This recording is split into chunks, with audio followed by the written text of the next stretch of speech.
Welcome to the Midnight Stories Club. Here, we don't chase sleep, we chase shadows. Each night, a tale is shared. Each tale darker than the last. Sit back. Light fades. The stories begin.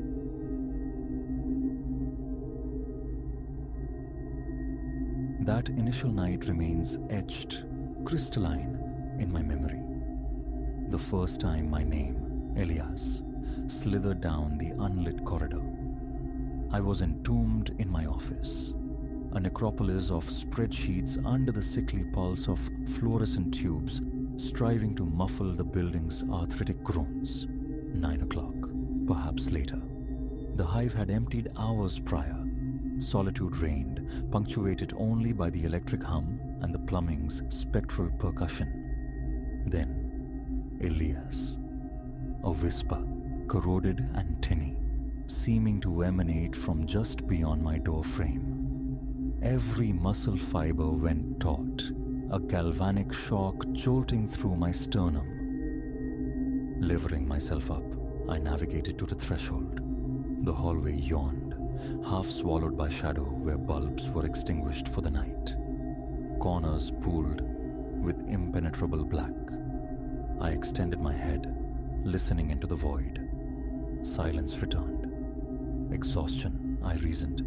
The screen's glare, the lateness. Retreating, I resettled. Minutes crawled by. It came again, amplified. Elias. The voice fractured like stressed metal. Back into the corridor I stepped. The sound originated from the far end, near the lift bank.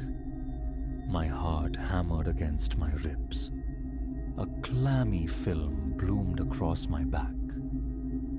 Slowly I advanced, gaze sweeping the linoleum, the plaster, the identical office doors. All familiar, yet alien under the fractured illumination. Reaching the terminus, I confronted an anomaly. A door when none should be. Left side, adjacent to the final office. Stark utilitarian metal, devoid of plaque or designation, seemingly freshly installed yet timelessly out of place. A distinct chill radiated from it. My internal blueprint of this floor screamed impossibility. I knew this space intimately, a quirk of my architectural fascination. Behind that wall lay nothing but the 7th-story drop to the street. Yet, here stood a portal. My stomach cinched, a desperate need to swallow made a throat parched and constricted. My fingers closed over the handle, anticipating resistance. It yielded with unnerving ease, hinges emitting a faint, complaining sigh. Pushing it inward, a mere handbreadth unleashed a surge of glacial air against my face. Beyond, only blackness greeted me, an absence so profound it seemed to devour dimension. No hint of furniture, no discernible walls. It felt like peering into the maw of some cavernous warehouse, yet the building structure denied such volume. The air hung thick, stale, untouched by circulation for an age. Hesitation rooted me. A shiver traced my spine's vulnerable length. Primal instinct shrieked retreat, urged me to slam it shut and flee into the night. Yet, a deeper, more insidious curiosity coiled within, pulling me forward. One tentative step across the threshold. The floor beneath felt unexpectedly solid. Concrete, perhaps, but the darkness was near absolute. The corridor's weak light barely penetrating a few feet. The temperature plunged further. A peculiar pressure clamped down on my eardrums, the sensation of a hermetically sealed chamber. My pulse became a frantic drumbeat. Another step. Elias. Directly behind me now, a breath without substance. My legs quivered, the urge to escape becoming overwhelming. I stumbled backward, hands still gripping the knob, until I stood once more in the relative safety of the hallway. I forced the door closed, turned and bolted back to my office, grabbing my belongings with trembling hands, locking the door I'd just fled, and escaping the building's oppressive silence as swiftly as my feet could carry me. Sleep that night was a tattered refuge, shredded by the memory of that voice, the phantom touch of frigid air. The following workday unfolded under a haze of preoccupation. Try as I might to focus, my thoughts kept drifting back to the impossible door. At midday, amidst the bustling normalcy of colleagues, I walked the length of the hall. The wall stood seamless, unremarkable, flat white paint meeting the dull grey skirting board. I stared, searching for seams, for any sign. Nothing. I resolved then to remain late again, a vigil to see if it would return. Excuses about deadlines met teasing jibes about my work ethic. I forced a hollow laugh, feeling the familiar knot of anxiety tighten as dusk bled into evening. By 7, the floor had thinned. By 8, only myself and the spectral movements of the cleaning crew remained. By 9, even they had vanished, and the timed lights began the selective euthanasia, plunging sections of the corridor into shadow. I sat in my illuminated office, a beacon in the encroaching gloom, ears straining against the profound quiet. Around 9:30, it returned. Elias. That same rusted wire rasp. My scalp prickled. Shoving my chair back, I rose and entered the hallway. Now a chiaroscuro landscape that felt utterly alien. My gaze shot to the far end. It was there, the featureless metal slab. My heart gave a painful lurch. Perspiration slicked my palms. Each footfall seemed unnaturally loud as I approached. Reaching out, my fingers met the cold steel of the handle. A faint, almost imperceptible vibration thrummed through it, like a low, resonant hum. Illogical, yet undeniable.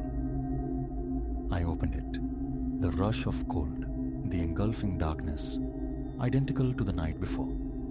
This time, however, preparedness was my shield. I produced a flashlight. Its beam sliced into the void, illuminating a narrow swathe of smooth, bare concrete floor. Stepping inside, I swept the light, searching for boundaries. The space felt vaster than the building's entire footprint. A few paces inward, the air grew perceptibly denser. My breathing became shallow, a tightness constricting my chest. A soft click echoed behind me. Startled, I spun around. The flashlight beam found the door's faint outline, now closed. A surge of panic. I lunged back, twisted the knob. It opened without resistance. Relief washed over me, potent and weakening. Not trapped. Glancing back into the Stygian expanse, my name echoed once more. Elias. Seemingly closer this time. A frantic flutter in my chest. What was I doing? An experiment formed. I exited, closed the door firmly, returned to my office sanctuary. After several minutes of forced calm, I ventured back. Predictably, the door remained. I repeated this ritual multiple times. Open, shine the light into the waiting emptiness, hear the distant, greeting whisper. Close retreat, attempt to quell the rising panic. The voice only ever manifested from within that impossible space. Each utterance tightened my throat, accelerated my pulse. My sanity became a flickering candle in a gale. Could it be an elaborate prank? A hidden speaker? A confederate? But the room itself defied physics. 7th floor, exterior wall. Nothingness should lie beyond, a sheer drop. Yet I was stepping into something vast and enclosed. It made no rational sense. Over subsequent nights, the door became a siren call. Understanding morphed into compulsion. I initiated further tests. A chalk mark on the wall during daylight hours vanished by nightfall, when the door reappeared in its precise location. Attempting to wedge it open proved futile. Each time I returned after looking away, the door stood resolutely shut, though I never witnessed the act of closing. One evening, I positioned my phone on a nearby filing cabinet, recording the vacant stretch of wall. Hiding in my darkened office, I waited. 9:30 arrived, and with it, the call. Elias. I hurried out, retrieved my phone. The corridor was dim. The door stood sentinel. Stopping the recording, I played it back. The video showed the empty, still hallway. Then, precisely correlating with the time I'd heard the voice, the image dissolved into static for a single frame. When it cleared, the door was simply there. No transition, no gradual appearance. Blank wall, then solid metal door. Instantaneous. Witnessing this, my hands began to shake uncontrollably, my breath coming in ragged gasps. This wasn't hallucination, it was real, terrifyingly real. The next step felt inevitable. Enter with the camera rolling. That night, armed with flashlight and phone, I pushed through the cold barrier again. I kept the lens aimed low, capturing the concrete path carved by my light. The air felt heavier than ever, a palpable weight. My temples throbbed. Elias, drawn out now, echoing from unfathomable depths ahead. I advanced, tracking the sound, flashlight beam probing the oppressive dark. Soft scraping noises reached me, the sound of something dragging across the concrete floor. My own breath plumed visibly in the flashlight's beam. It was near freezing. Numbness crept into my feet. My hands felt stiff around the flashlight's casing. 50 paces, perhaps more, I walked into nothingness, guided only by the narrow cone of light. The sensation of pressure intensified, weighing down on my shoulders. Abruptly, nerve failed. My stomach churned, muscles screaming for retreat. I spun around. For a heart-stopping second, emptiness. No door. Then, relief. A minuscule crack of light, impossibly distant. I hurried towards it. As I neared, the distinct slam of the door echoed in the vastness. But I reached it, wrenched the knob. It opened. I stumbled back into the hallway, gasping, drenched in cold sweat. Reviewing the footage later yielded little. A shaky perspective of the concrete floor. The microphone had captured the scraping. A faint sibilance like wind, but offered no source. The space appeared utterly vacant. The recorded voice bore little resemblance to what I'd heard directly. It was thin, distorted, barely discernible against the background hiss. No figure, no movement, only darkness. Sleep became a forgotten luxury. Appetite withered. Anxiety became my daytime shadow, the hours ticking down towards the inevitable nocturnal encounter. Part of me screamed to cease this madness. Another, stronger part, an obsessive itch beneath the skin, needed to know. Subtle changes began to permeate the mundane. The corridor near that specific spot felt colder, even during the bustling day. I asked a colleague, feigning curiosity about a draft. A shrug, a negative. Touching the wall where the door manifested confirmed it. The plaster felt unnaturally chilled, like the skin of morgue drawer. My journal chronicled its appearances, reliably between 9 and 10 p.m. It remained until I departed the building, presumably vanishing shortly after. An attempt to outwait it hidden in a supply closet across the hall, ended in failure around 11. Exhaustion and raw fear drove me out. The door was still there. I lacked the fortitude to remain longer. I fled. One night, resolve hardened. Enough. I wouldn't open it. I forced myself to work, praying the voice would remain silent. 9:15. Elias.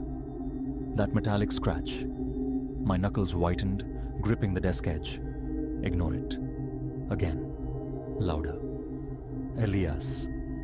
I could feel my pulse hammering in my throat. Sweat beaded on my forehead. Eyes squeezed shut, focusing on the HVAC's drone. Then, a distinct shift. The voice felt closer, intimate. A breath of icy air brushed the back of my neck. Every hair on my arms prickled erect. Silence fell. A long moment passed. Then, insidious curiosity bloomed. It had never sounded so near before, almost as if just outside my office door. I rose, legs unsteady. Stepping out, I found the corridor plunged into its usual nocturnal gloom. And the door, it was there, but this time, slightly ajar. A sliver of profound cold seeped out. I moved forward, hesitated, then crept closer. The hinges groaned as I pushed it open wider. I'd forgotten my flashlight. The ambient hallway light offered scant illumination, revealing mere feet of the interior void. A wave of visceral dread washed through me, my body screaming warnings. Elias. Different now. Layered. Two voices, perhaps more, intertwined in that single utterance. Adrenaline surged, hot and sharp. My hands trembled violently, breath hitched, shallow and rapid. The air within felt impossibly heavy, suffocating. I took one step back, then another, pulled the door shut, turned, walked directly to the elevators, not looking back. I haven't opened that door since. Yet, it persists. Every night I linger past 9. It materializes. Sometimes I catch its reflection, a stark rectangle interrupting the polished floor's sheen, glimpsed from my office window. Sometimes the voice still calls, a faint rasp scratching at the periphery of my hearing, almost lost in the building's ambient size. Sometimes that phantom chill touches my shoulder, and I spin, heart leaping, to find only empty air. My departure time is now sacrosanct. Before 9, always. My manager grumbles about diminished commitment, but the alternative is unthinkable. Avoiding that section of the corridor after dark has become instinct. I've confided in a select few. Disbelief is the universal response. Misremembered location, an oddly placed utility closet, rationalizations that crumble against the weight of my experience. The phenomenon seems tethered to me, manifesting only in my presence. The thought offers no comfort. Documenting this feels necessary, a frail anchor against the encroaching irrationality. Something resides in that building, an entity absent from any blueprint, unrecorded in any ledger. It knows my name. It waits behind its impossible threshold. It breathes cold into the void. Its motives remain shrouded. I have no intention of seeking clarification. For now, survival lies in punctuality. Logging off early, gathering my keys, pretending the hallway is just a hallway. Riding the elevator down, nodding to the night guard, stepping onto the street. Only then does the tension in my shoulders begin to ease, the city air feeling blessedly warm against my skin. It haunts my sleep, that stark metal door, eternally slightly ajar, framing impenetrable darkness. I wake gasping, heart pounding, staring at the mundane reality of my apartment clock. 3 km. safe, until the dread returns with the knowledge that morning means returning. To the same corridors, the same offices, the same stretch of blank wall that might cease to be blank when the lights dim. This narrative has no neat conclusion. It unfolds nightly. The door reappears. The voice whispers, I resist. I will not enter that space again. It feels fundamentally wrong, a pocket of cold, suffocating otherness stitched into the fabric of the familiar. The mere thought of crossing that threshold sends tremors of fear through me. So I adapt. I leave. I pretend. I feel the cool air follow me down in the elevator. A persistent, chilling draft. I don't know how this resolves. Perhaps it never does. Perhaps I carry it now.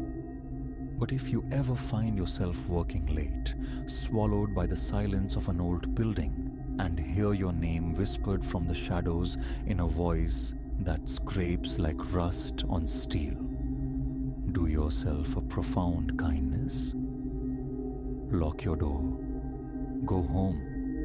Erase the sound from your memory. Because some doors, once opened, redefine the boundaries of your world forever. And the cold seeps in.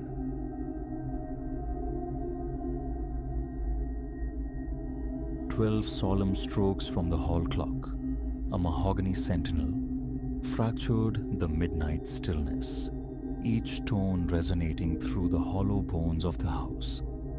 Elara surfaced gasping, torn from the drowning depths of a dream she couldn't grasp. Dislocation fogged her senses before memory returned. The Ashworth's labyrinthine Victorian, this house-sitting venture, a supposedly placid means to bolster meager funds.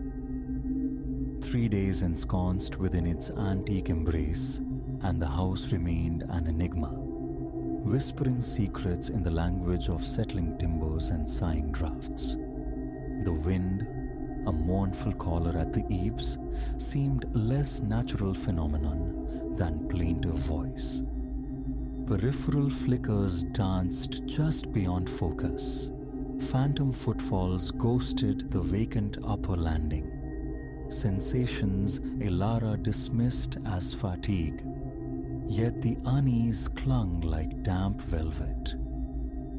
Dispelling sleep's residue like cobwebs, Elara swung her legs onto the unforgiving chill of the bare floorboards. The guest room yielded to the ensuite's tiled coolness. Water, sharp and cold against her skin, momentarily banished the dream's lingering phantoms. As her hand reached for linen, it came, a muted concussion from below, arresting her movement. Silence stretched taut, amplifying the frantic pulse in her ears. Then, again, a heavier impact, the distinct complaint of something solid yielding to force. Is someone there?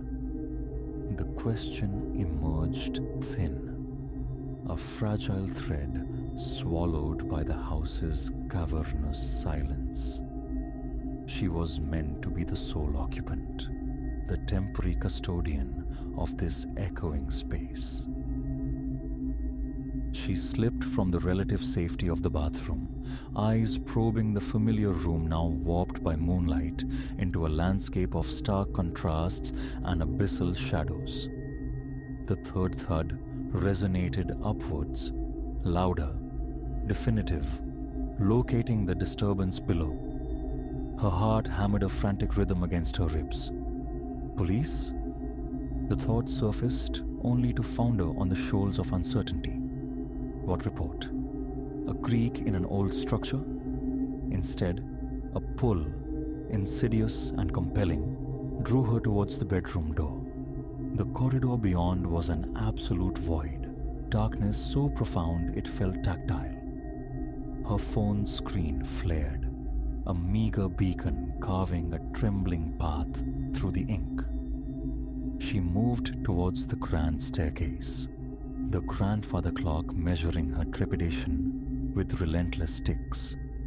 Each step downwards was a betrayal, the ancient treads groaning under her weight, broadcasting her presence into the waiting stillness below.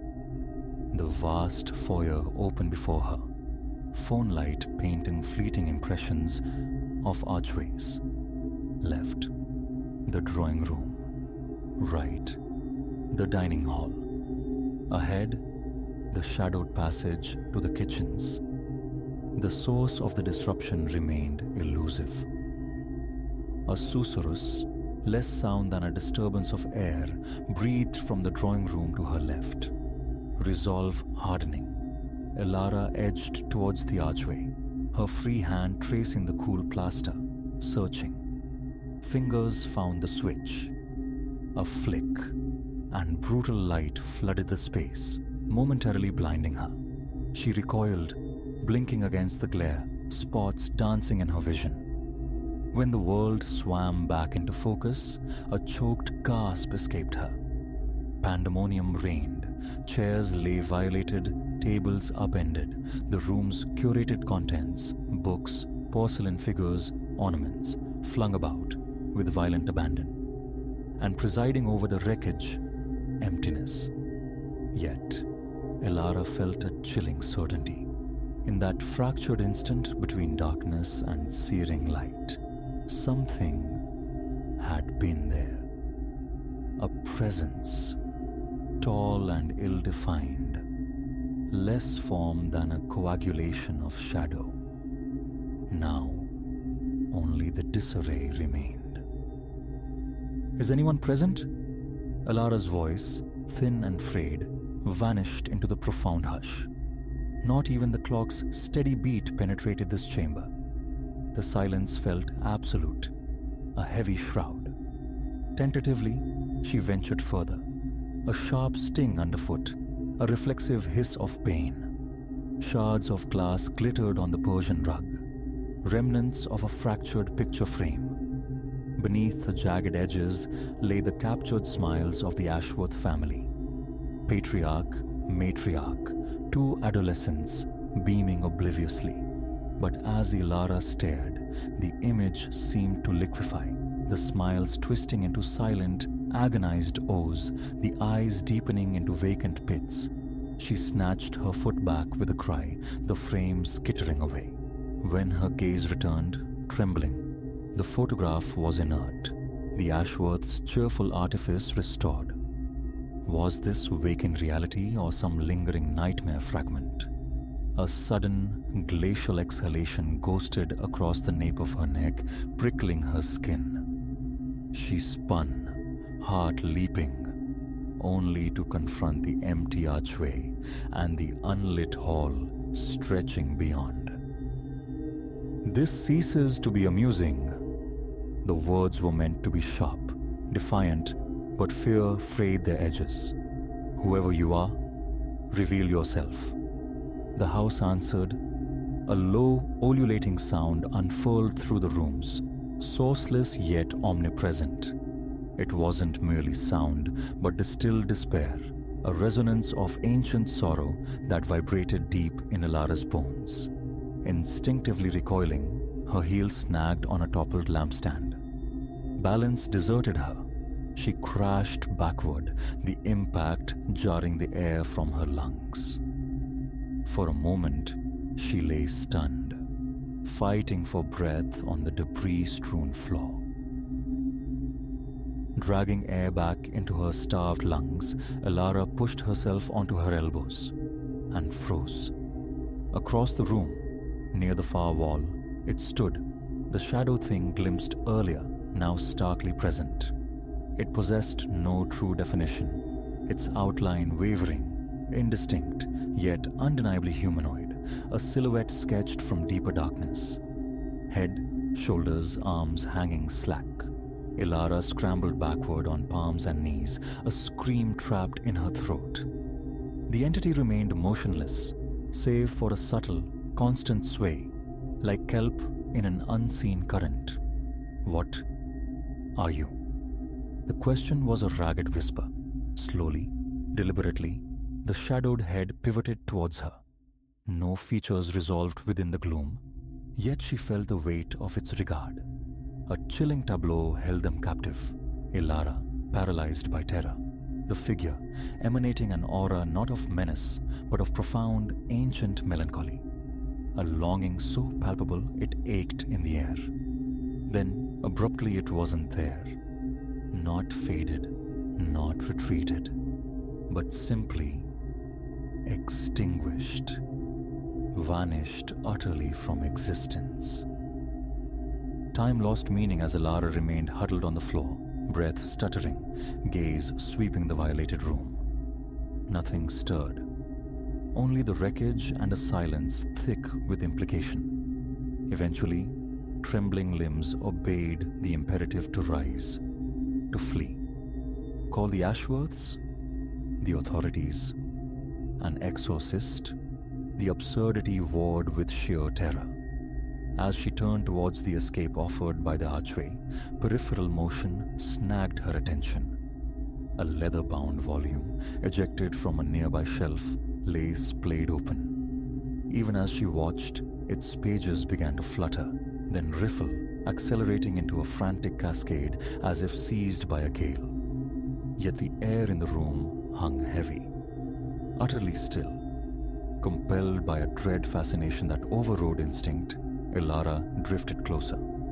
The spectral wind ceased as suddenly as it began, the pages settling, arrested on a single spread.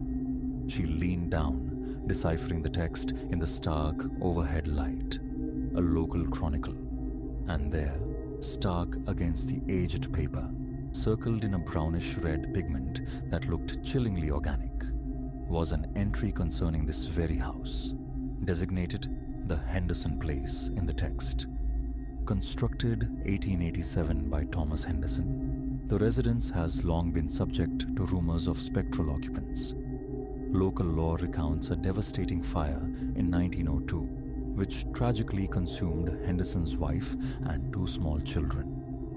Henderson himself vanished soon after, his fate unknown. Some whisper he succumbed to grief. Others maintain his shade still traverses the corridors, eternally seeking his lost beloveds. Ice traced a path down Ilara's spine. The words resonated with the spectral sadness she'd felt moments before. A faint rustle behind her. She spun. Framed in the archway, where the lone figure had vanished, now stood 4. Shapes wrought from the same tenebrous substance. One tall, unmistakably the patriarch from the book's description, flanked by a slighter adult form and 2 diminutive figures, wife and children, etched in shadow. Motionless, voiceless, they regarded her, their unseen gaze emanating a palpable weight, the crushing gravity of a century's solitude and unassuaged grief. "I'm sorry." The words tore from Ilara's throat, raw with unplanned empathy. "I didn't realize." A collective inclination of the shadowed heads, a gesture ambiguous yet profound. Acceptance? Absolution? Then slowly, like smoke dispersing on a breeze, their forms attenuated, grew translucent, dissolving into the ambient dimness until only the empty space remained. From the hall, the mahogany sentinel struck a single, resonant chime. 1 o'clock. An hour had elapsed since midnight's toll. Impossible. An eternity seemed to have unfolded in the ravaged drawing room. Her knees buckled, depositing her onto the floor once more. The house exhaled a profound quiet, but the quality had shifted. The oppressive weight was gone, replaced by a calm resonance, as if a long-held breath had finally been released. She sat amidst the chaos, the spectral encounter replaying, the historical text echoing, until the first fragile hints of dawn painted the tall windows grey. Stiffness seized her limbs as she finally moved. Logic screamed, "Leave. Call the Ashworths, fabricate a story, anything, report a haunting, confess to perceived insanity and vandalism. Neither path held appeal, yet something deeper, an intuition born of the night's strange communion, held her fast. These presences, the Hendersons trapped in their loop of sorrow. They weren't hostile. They were echoes, adrift, yearning, gazing at the overturned city, the scattered lives frozen in print and porcelain, a resolve solidified within her. She would remain. She would restore order to this room, delve deeper into the story etched into the house's very walls. Perhaps, improbably, she could offer some solace, facilitate the peace they had sought for over 100 years. As Alara reached out, her hand closing around the cool wood of an upended chair, a gentle warmth enveloped her, intangible yet distinct, like a silent benediction. And in that moment, she understood. The house, with its shadowed history and lingering grief, had laid a claim on her, and she, inexplicably, felt compelled to answer.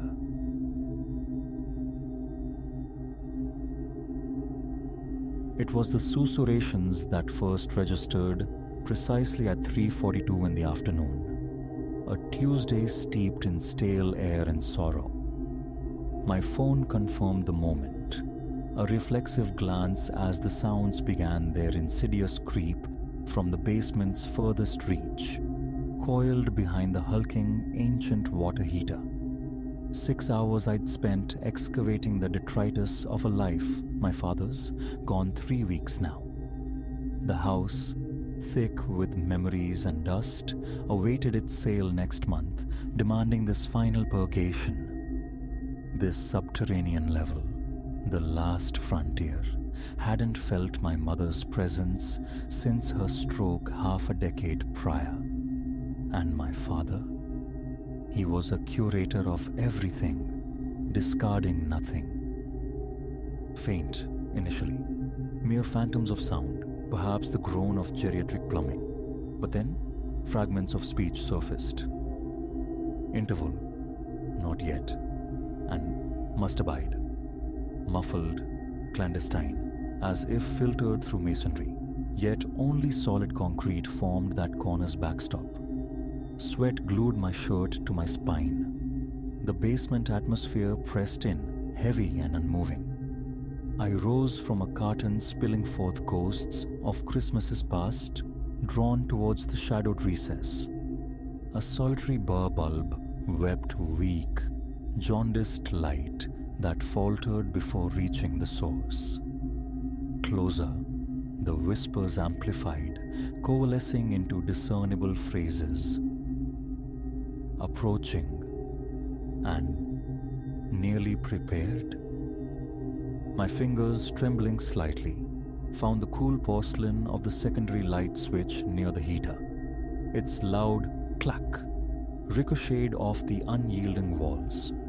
A second bulb flared, sputtering violently before bathing the corner in a stark, unforgiving glare. Void, utterly void, save for the intricate lacework of cobwebs and the desiccated husks of long-dead insects. Yet the voices persisted. He has arrived.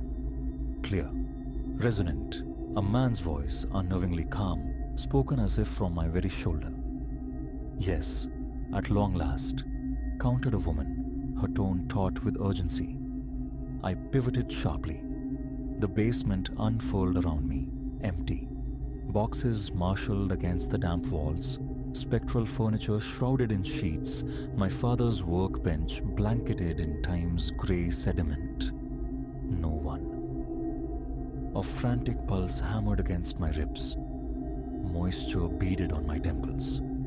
From my pocket, I snatched my phone, thumbing the camera app to life, initiating a recording. Is anyone present? My voice fractured. Our waiting has been profound. The man's voice emanated, impossibly, from the space I occupied. 37 years, the woman's overlapped, a chilling harmony. The ambient temperature plummeted. My breath ghosted, unseen, before me. The phone screen displayed only the vacant corner. Retreating, I kept the lens aimed. Who are you? What is it you seek? You know us, Leo. The woman's voice softened intimately. You conversed with us when you were small. My legs turned traitor, threatening to buckle. Only family called me Leo, a name I'd shed around age 10, the precise year my solo descents into this subterranean world ceased abruptly. Inconceivable. I continued my backward shuffle until my spine met the unyielding rise of the stairs. You aren't real. This is not transpiring. Our reality is constant, as it always has been. The man's voice seemed to drift closer now. We observed your ascent through the very floorboards. We perceived your first tentative steps, your earliest utterances. The night your arm fractured, your weeping that persisted till dawn.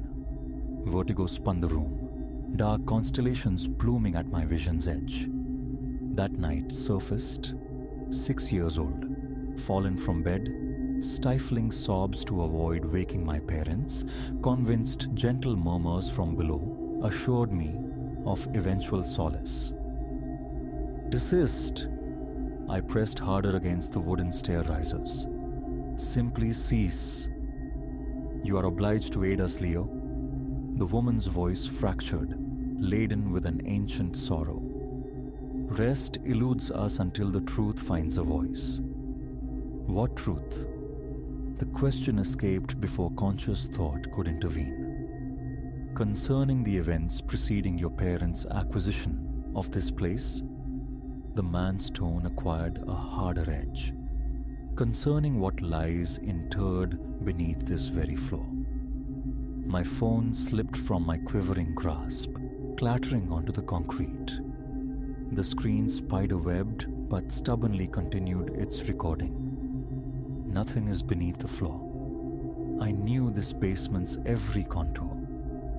Its solid aggregate. My father had it inspected when they purchased. But the inspection lacked depth, didn't it? You recall, though, the dreams that haunted you? The screaming.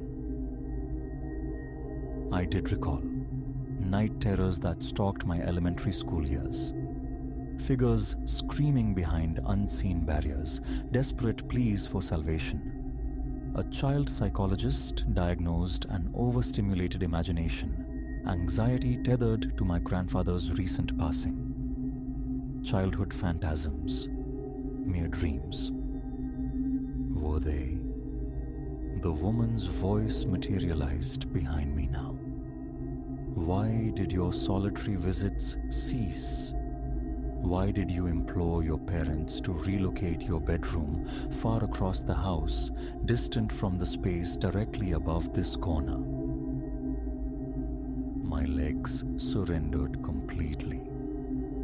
I landed heavily on the bottom step, tears tracing hot paths down my face. This isn't real. Fatigue. I've been down here too long. The dust, the strain. Leopold Arthur Finch. The man's voice sliced through my fraying rationalizations. We require your assistance. Our patience has reached its limit. That's when the fissure caught my eye. A slender, dark vein marring the concrete, exactly where the voices held their greatest resonance. It hadn't been there moments ago. My phone, miraculously, still recorded. Crawling, I retrieved it, focusing the lens on the imperfection. Through the screen, I watched it widen, lengthen. A dark, viscous fluid began to ooze forth. Then the stench struck. Decay, profound and ancient rot. I gagged. Examine more closely, both voices intoned, a unified chorus now. Witness what they sought to conceal. The fissure gaped, becoming a chasm. Something pallid gleamed within the dark effluence. Trembling violently, I zoomed the camera. Bone. An unmistakable human finger bone. Scrambling backward, ascending the stairs, crab-like, I kept filming. The cracks radiated outwards like shattering ice, exposing more osseous fragments. A hand articulated, the curve of an arm. December 12th, 1982. The man's voice swelled. The date they extinguished us. When they entombed us beneath rapid-setting concrete and conveyed the property 2 months hence to a pleasant young couple anticipating their firstborn. My parents. They had purchased the house in February 1983, 2 months before my arrival. The authorities never located us. The woman's voice trembled. Our families remained ignorant of our fate. We have lingered here, observing, awaiting one who might listen, one capable of perceiving us. The crack reached the foundation wall. More remains emerged, a cage of ribs, the hollow sockets of a skull. Why me? The words were barely a breath. Children perceive what adults elect to disregard. You sensed our presence. You attempted to convey it, but they conditioned you to forget, persuaded you of its unreality. The voices gathered strength, but you are here now. You possess the evidence. My phone displayed it all. The burgeoning chasm, the skeletal remains, the dark stains blooming across the concrete canvas. 2 additional souls lie beneath this floor. The man's voice turned strangely gentle. Concealed by men, convinced of perpetual impunity. But you located us, Leo, just as destiny intended. I remained on those steps for untold hours, the phone faithfully documenting the gruesome tableau. When its battery finally surrendered, I used the landline upstairs to contact the authorities. They initially dismissed it as a morbid prank until the video played, until the forensic team commenced the brutal work of fragmenting the concrete. 4 skeletons they unearthed in total. 2 male, 2 female. Missing persons reports dating back to 1982. The house's previous owner, a contractor, had vanished that same year, absconding internationally with his business associate. Cold trails, all until that Tuesday afternoon. Sometimes I still register the voices, though they are muted now, imbued with a certain peace.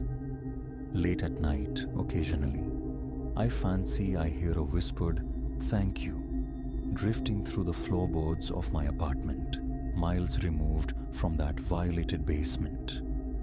The house eventually sold significantly below its market value after the story saturated the news cycle. The new proprietors filled the basement entirely, sealing it off from the world. But the video? I retained it, though I have never revisited its contents. Certain truths demand remembrance, even when years are spent striving for oblivion. Every December 12th, I place flowers upon 4 plots in Pine Grove Cemetery. The headstones bear recent engravings, yet the dates etched upon them reach back 37 years. My visits are brief, just long enough to murmur, "You are welcome," into the quiescent air. They have not spoken directly since the discovery. That, I believe, was the crux of their long vigil. Simply to be heard, for someone to excavate deeply enough to unearth the truth they had screamed into the suffocating silence for nearly 4 decades. I chronicle this now because the knowledge demands broader witness. Not merely the bodies or the resultant investigation. Those details found their way into print, but the voices. The stark reality that sometimes the departed find no repose until they are acknowledged, until someone attends to the whispers emanating from shadowed corners and finds the fortitude to illuminate what lies hidden. My phone met its end that day, yet the recording persisted, saved to the digital ether. I have never disseminated it publicly, never permitted another soul to hear those spectral voices narrating their own demise. Some truths are not meant for universal consumption, yet they remain truths nonetheless. The new owners razed the house last month, erecting something starkly modern in its stead. Yesterday, however, compelled by an unseen current, I drove past. The basement may be obliterated, yet I swear, from that precise quadrant of the property, I could still perceive whispers, not lamentations or screams any longer, but quiet discourse, like old acquaintances reuniting after protracted separation. I didn't halt, didn't exit the vehicle, merely decelerated, offered a slow nod. Certain narratives conclude when the truth surfaces. Certain voices finally achieve silence when their message resonates. But their absence now does not negate their prior existence, whispering in the gloom, awaiting an attentive ear. The police declared the case resolved last week. Both suspects were located in Argentina. Extradition proceedings are imminent. 4 families possess answers, finally, concerning their vanished loved ones. 4 sets of remains repose beneath named markers, and 1 fractured concrete floor relinquished its grim secrets, prompted by voices that refused the indignity of eternal burial. I avoid basements now. There is no necessity. My own home rests upon a solid slab, yet sometimes, in profound quietude, I press my ear to the earth and listen. Not for those specific voices, their narrative is complete, but as a reminder that truth possesses an inexorable buoyancy, regardless of the depths to which one attempts to submerge it. The child psychologist erred. It was never mere dreams, nor an overactive imagination. Occasionally, children hear what adults cannot because they have yet to master the art of ignoring the impossible, have yet to learn the lexicon of explaining away the inexplicable. Perhaps that is why they selected me, why they waited all those years until my return, mature enough to act, yet still retaining a vestige of the child who believed in voices from empty corners. The forensic analysis indicated the concrete was poured sequentially. 4 distinct layers, one correlating to each victim. They perished days apart, not simultaneously. Each entombed beneath fresh aggregate before the next life was stolen. Methodical, the investigators termed it, premeditated, demanding time and patience. Time and patience, akin to the voices abiding in that corner, murmuring their story ceaselessly until, at last, someone truly heard. Tomorrow, I divest myself of this phone, acquire a replacement, but the video remains archived securely, inaccessible. Some evidence resists destruction, even when the file is stamped closed. Some voices merit preservation, even after achieving the final, hard-won silence. The night terrors have ceased. No more screaming behind walls, no more spectral voices invoking my childhood name in the darkness. Nevertheless, I keep a nightlight burning. Ingrained habits resist easy exorcism, and some corners, undeniably, deserve to remain illuminated. I wonder sometimes if other basements exist, harboring other voices awaiting audience, other truths striving to penetrate layers of concrete and time. But that is not my narrative to unravel. I have recounted the only one I know, the one I was destined to perceive, the one that commenced with whispers in a shadowed corner and culminated with 4 souls finally navigating their way home.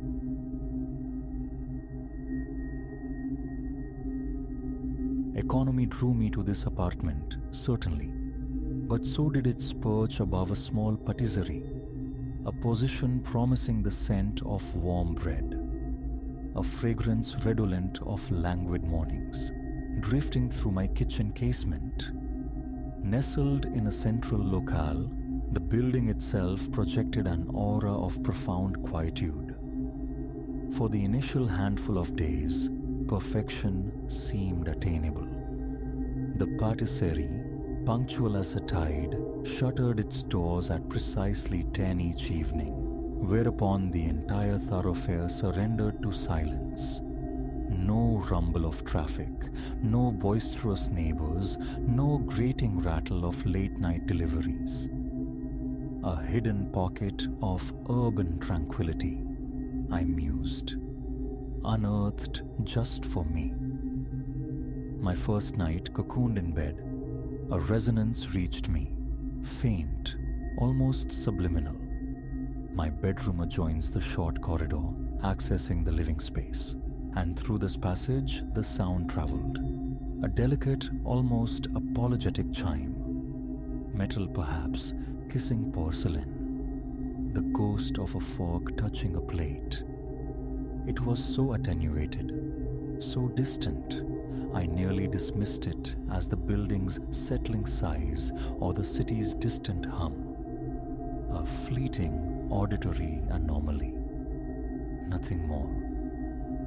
The following day unfolded in the mundane rhythm of settling in. Boxes disgorged their contents, the sofa found its anchor, the television flickered to life. Normality asserted itself.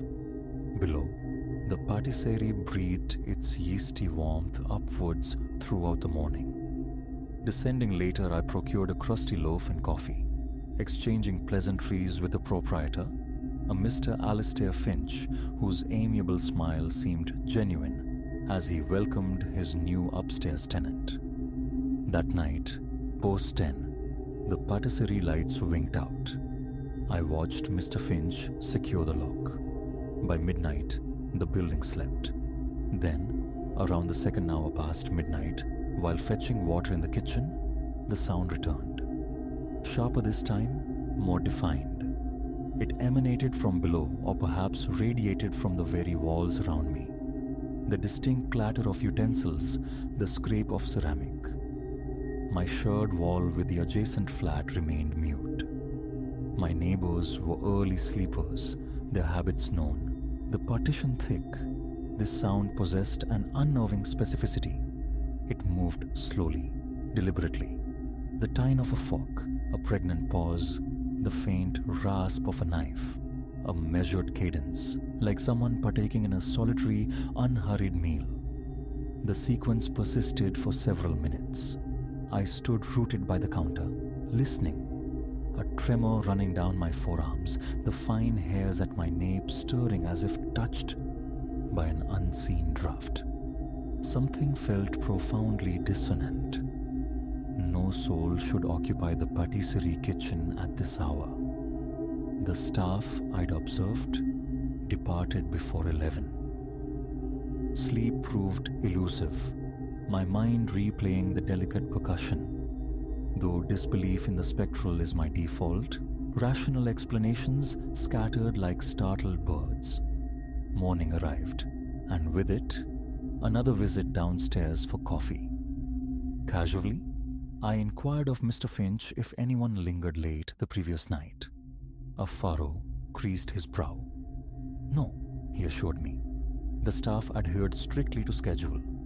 The kitchen remained secured. I resolved to let it lie. Old buildings harbor strange acoustics. Pipes sing peculiar songs. Footsteps echo erratically between floors. Overthinking served no purpose. Yet, for the ensuing week, the pattern held immutable. 10 o'clock. The patisserie extinguished its lights. Silence reigned until the deep hours, typically between 2 and 3. Then, inevitably, the muted clatter commenced. Silverware conversing with crockery. Not loud, never jarring, but undeniably present. One night, I pressed my ear against my apartment door. The corridor beyond was tomb silent. I migrated to the living room window overlooking the patisserie's flat roof. Emptiness. Padding sock-footed across my floorboards, I strained to pinpoint the origin, a sonic triangulation proving impossible.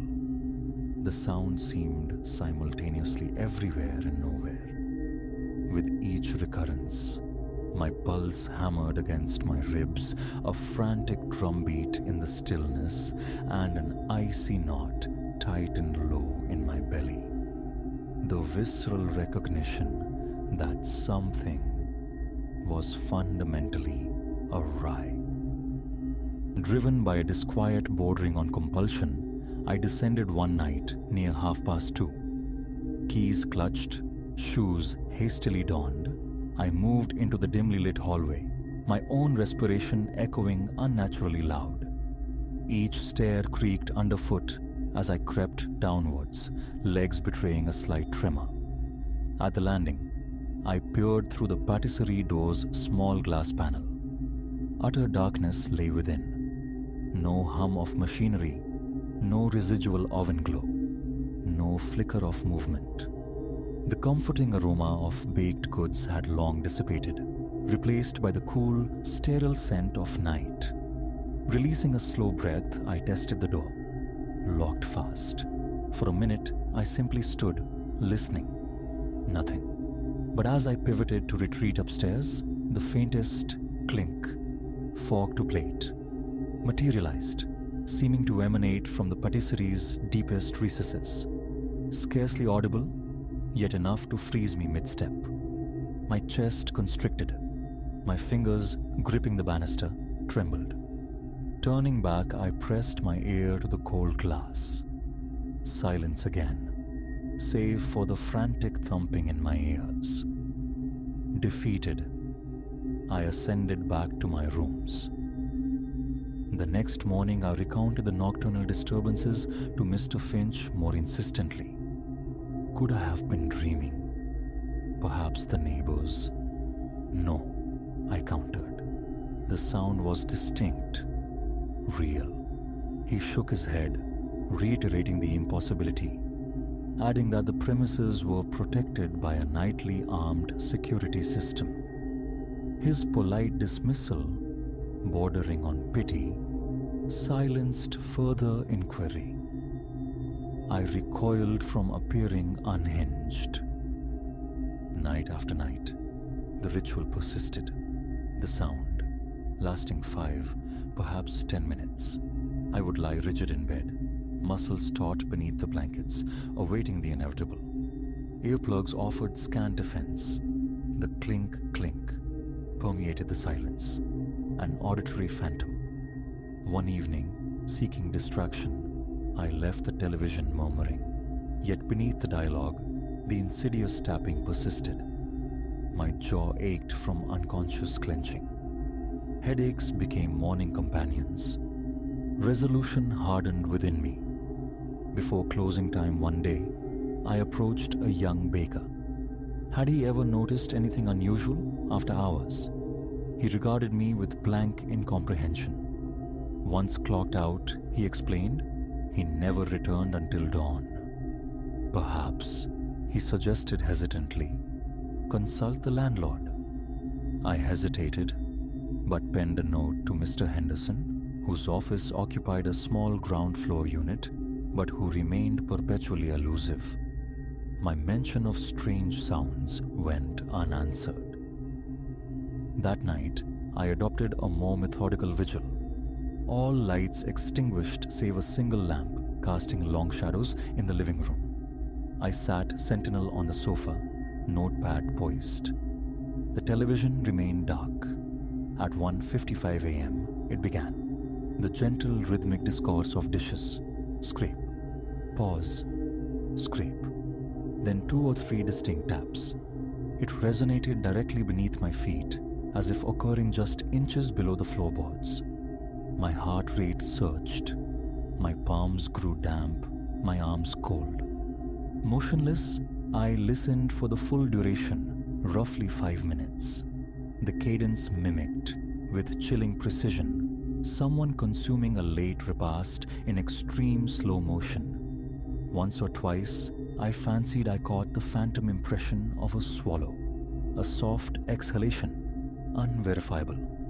The hairs on my forearms prickled. I dutifully recorded the time, 1:55 to 2:03. Then, abrupt silence. Rising stealthily, I eased my door open and stepped into the dusty-smelling corridor. The old building seemed to absorb my presence. Reaching the stairwell, floorboards groaning beneath me, my throat tightened. Leaning over the railing, I peered into the Stygian darkness below. Stillness. Nothing. My heart hammered, a painful pressure in my chest. As I turned back towards my apartment, the clattering resumed, brief, sharp, now seemingly originating from the direction of my own flat. I froze, an icy tendril tracing my spine. It lasted mere seconds, then ceased. Weak-kneed, I retreated inside, locking the door, sinking onto the sofa, staring blankly at the floor. Daylight brought attempts at rationalization, peculiar plumbing acoustics, but I knew the gurgle and groan of pipes. This possessed the clear timbre of cutlery, the specific resonance of ceramic. Loneliness gnawed. New to the city, I lacked confidence to summon for a bizarre nocturnal stakeout, the very idea tinged with absurdity. Sleep became fragmented, mornings marked by grogginess and a curious lack of appetite. My nerves frayed thin. Each approaching midnight filled me with a tense, visceral dread. White noise machines hummed futilely. The subtle clink sliced through. One night, near 3, frustration boiling over, I pulled on sweats, armed myself with a flashlight, and ventured downstairs once more. Perhaps a glimpse of movement, a sliver of light. The door remained steadfastly locked. My flashlight beam swept the interior. Empty racks, wiped-down tables, every pan stood. Stillness absolute. And yet, phantom-like in my own ears, I perceived the faintest echo of that insistent tap, fork on porcelain. Chest tight, breath catching. I fled back upstairs, heartbeat pounding, forehead slick with perspiration. Queries directed at neighbors yielded nothing. Silas, across the hall, claimed impenetrable slumber post 10, citing the thick walls. Mrs. Gable, residing above, took umbrage at the suggestion of late-night dining, asserting she hadn't left her bed after 8 in years. Suspicion invariably circled back to the patisserie, despite the adamant denials of Mr. Finch and his staff. Weeks bled into a month.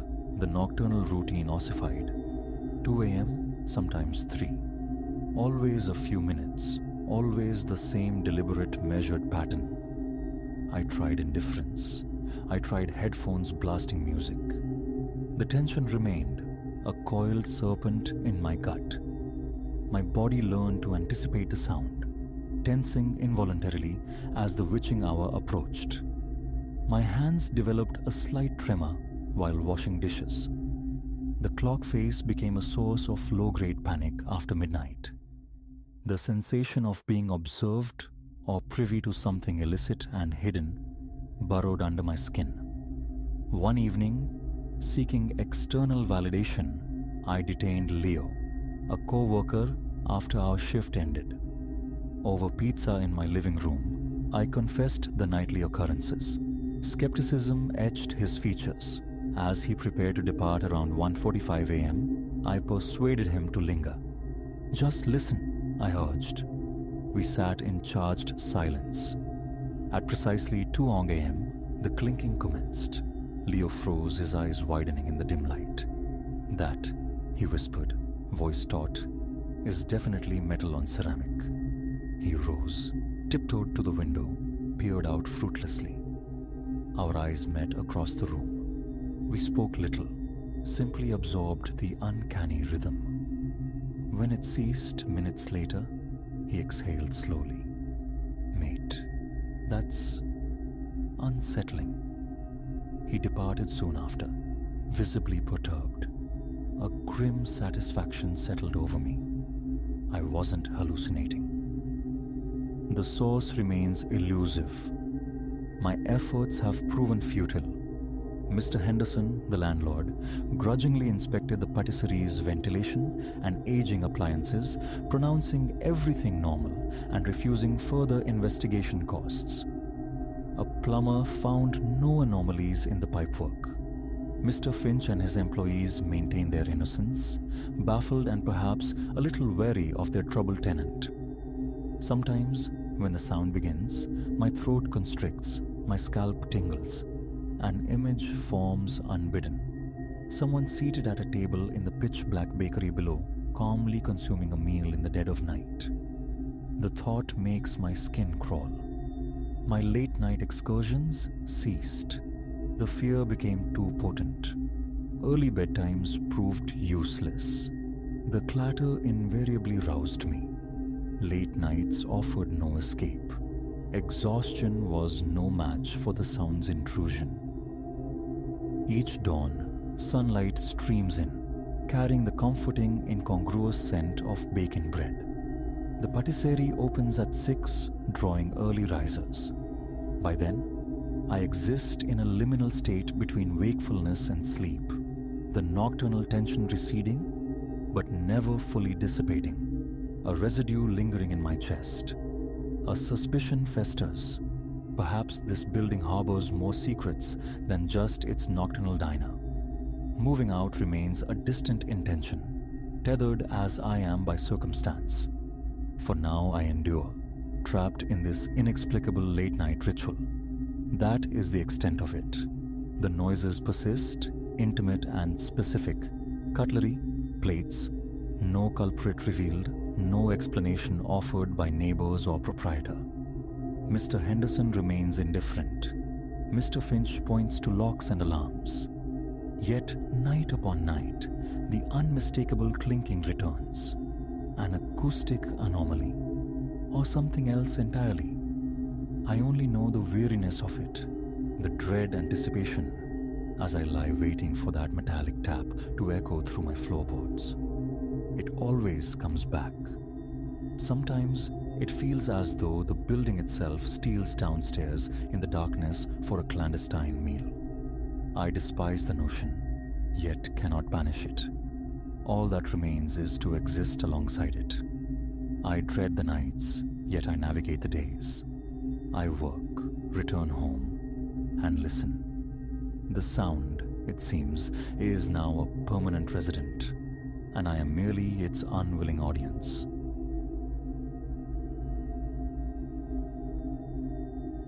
The camera shutters sighed, sealing the instant within its digital heart. I drew the viewfinder away, eyes narrowing at the luminous screen. And there it was, a smear against the sylvan backdrop, something vast weaving between the ancient trees. A tremor ran through me as I magnified the image. Pixels coalesced, resolving into a silhouette that mocked understanding. In that breath, I felt the axis of my world tilt irrevocably. My name is Elias Vance. Until that shuddering moment, I was simply a man chasing light and shadow through the wild, a chronicler of elusive lives.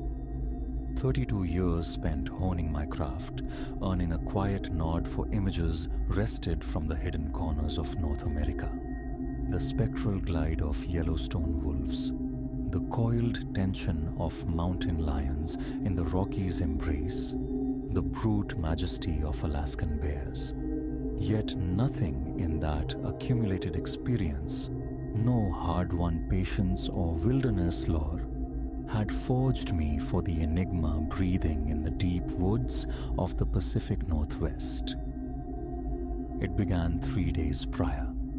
Whispers had reached me, fragmented tales of wolf packs exhibiting unnatural size, haunting this specific tract of wilderness. Such rumors were the siren song for my kind, promising the definitive image, the shot that elevates a name from respectable to renowned. I plunged deep, leaving trails and traces of humanity far behind, burdened with enough gear to sustain a solitary week. The initial brace of days yielded only frustration, a canvas of near misses, the calligraphy of tracks in mud, the stark evidence of scat, the poignant ruin of a deer carcass. But no wolves materialized. As the third day bled into twilight, a familiar resignation began to cool my ambition. Perhaps this venture was destined for the archive of failures. Then the howl tore through the stillness. It reverberated, a primal sound echoing off bark and stone, yet threaded with something unsettlingly familiar, too resonant, too human. A shiver traced my spine, but the hunter's thrill eclipsed the nascent dread. Camera clutched tight, I moved towards the cry, a ghost navigating the dense understory. The forest seemed to warp as I advanced. Trees swelled, gnarled patriarchs draped in moss, their limbs contorting in postures that felt less random than intentional. The undergrowth thickened, sprouting flora alien to my field guides. A profound quiet descended, heavy and expectant, punctuated only by the brittle snap of twigs beneath my boots. Ahead, a clearing materialized, suffused with the molten gold of the sinking sun. And there, poised at its farthest edge, stood a colossal silhouette, dark against the light.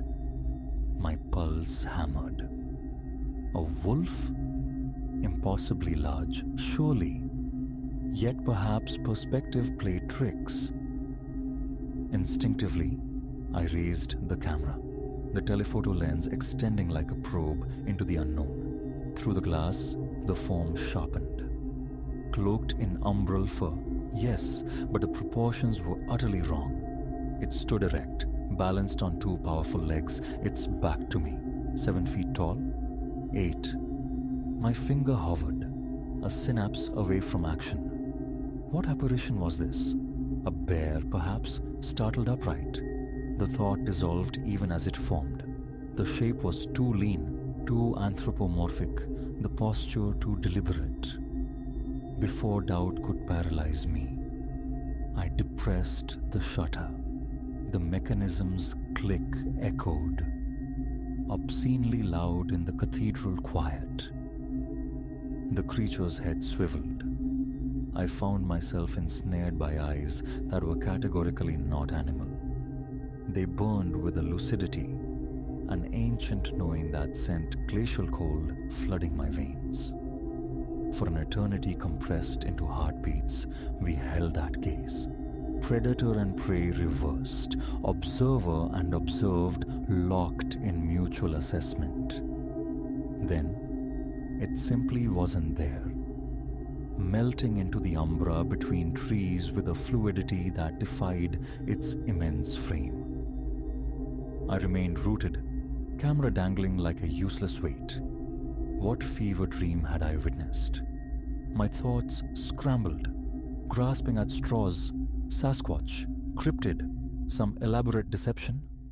Trembling fingers navigated the camera's menu. The image bloomed on the screen. The immense, furred biped, its face angled towards me. Hazy, yes, blurred by low light and sudden motion, but distinct enough. This was no bear, no known primate. This was other. The magnitude of the capture washed over me, a dizzying cocktail of exhilaration and primal fear. The photograph of the century, my name etched into history. Yet a quiet, insistent voice whispered from the shadowed corners of my mind. Creatures remain undiscovered for reasons, sometimes terrible ones. Sleep offered no refuge that night, my subconscious haunted by luminous eyes and fleeting, giant forms. Dawn's first grey light found me awake, scrutinizing the photo anew. Daylight, harsh and rational, bred doubt. Had fatigue conjured phantoms? Had I misinterpreted a mundane animal through the lens of expectation? But the image persisted. Digital, undeniable. Proof. Camp struck with newfound purpose. I had to find it again. Clearer images, perhaps moving footage, the world deserved to know. I fell back on years of tracking skill, reading the forest floor. But this quarry was unlike any wolf or bear. The signs were subtle, almost ephemeral. A high branch bent unnaturally. A footprint vast and solitary in damp earth. And persistently, unsettlingly, the palpable sensation of being watched, studied. As the hours bled away, the woods deepened, grew claustrophobic. Sunlight struggled through the dense canopy, woven by interlocking branches overhead. My GPS sputtered, displaying coordinates that placed me leagues from my intended path, in terrain unrepresented on any map I carried. Just as retreat began to seem the only sane option, I heard it again. That profound, near-human howl. Closer now, much closer. My heart became a frantic drum against my ribs as I pressed forward, camera poised. I forced my way through a wall of dripping ferns and stumbled into another clearing. This one felt different, ancient. Monolithic stones, weathered and immense, stood sentinel in a rough circle. Their surfaces writhed with intricate, swirling carvings that seemed to shimmer and shift at the edge of vision. And there, occupying the circle's heart, stood the creature. In the unambiguous light of day, its form was staggering, like a figure torn from forgotten myths, part man, part beast, swathed in thick, dark pelage. The face, disturbingly humanoid, despite the heavy brow and formidable teeth, regarded me. Those intelligent eyes held mine, and a shock of recognition jolted through me. It knew me. It had been waiting. The camera hung inert at my hip. Fear should have sent me fleeing, instinct screaming retreat. Yet, an inexplicable calm held me fast. An aura of immense antiquity emanated from the being, a sense of wisdom far exceeding human ken. It lifted a hand, undeniably a hand, long-fingered, opposable-thumbed, and gestured towards my camera. The meaning was unmistakable. It wished its portrait taken. My own hands shook as I raised the instrument, framing the impossible, and I began to shoot.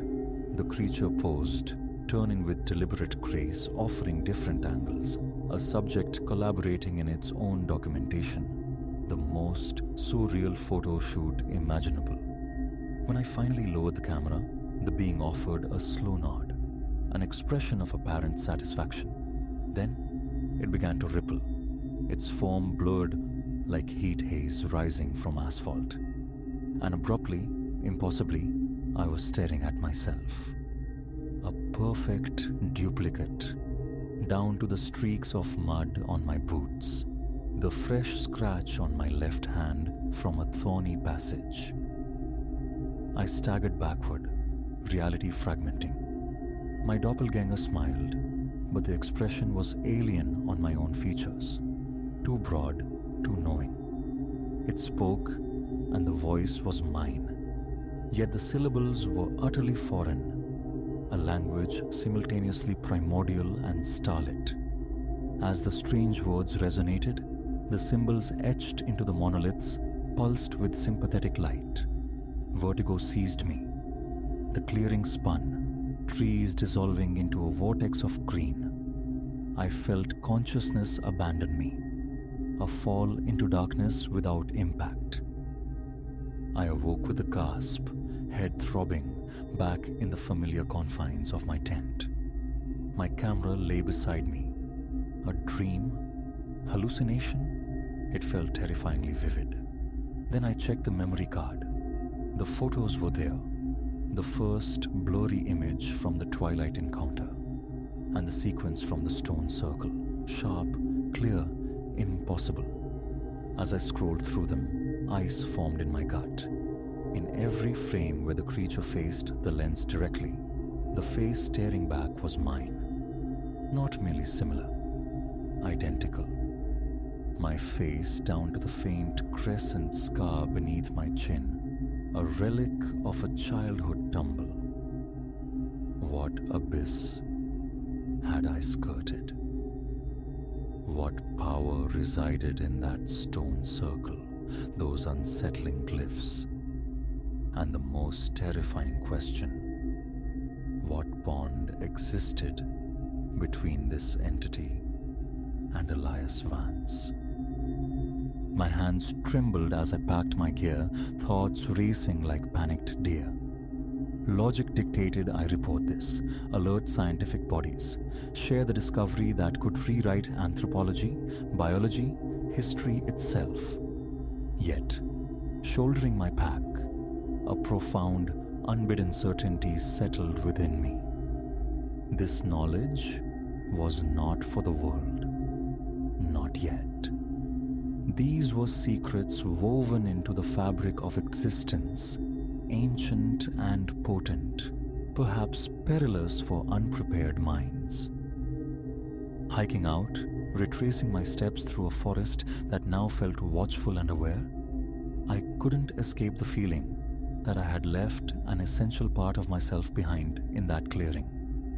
Or perhaps, more disturbingly, I carried something away with me. Something ancient, untamed, unknowable. One truth resonated. The life I had known was fractured beyond repair. The world suddenly felt vaster, stranger, pregnant with possibilities and dangers previously unimaginable. And somewhere in the wild, wearing my face, moved a being that held the keys to questions I was only just learning how to ask. My expedition hadn't concluded. It had merely terrifyingly begun.